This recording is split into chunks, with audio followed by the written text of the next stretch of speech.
Hi my friends, right now I am currently working as a trainer at call center.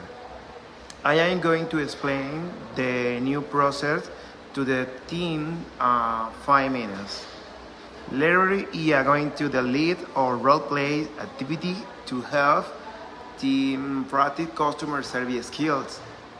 Some of the are new, so I will support them closely during their first calls.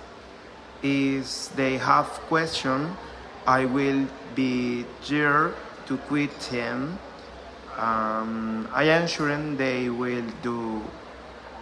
I am sure they will do a great job when they feel more confident.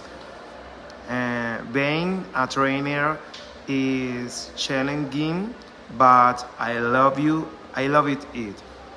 I am going to keep improving our training session to make things even more effective. See you in another video. Bye.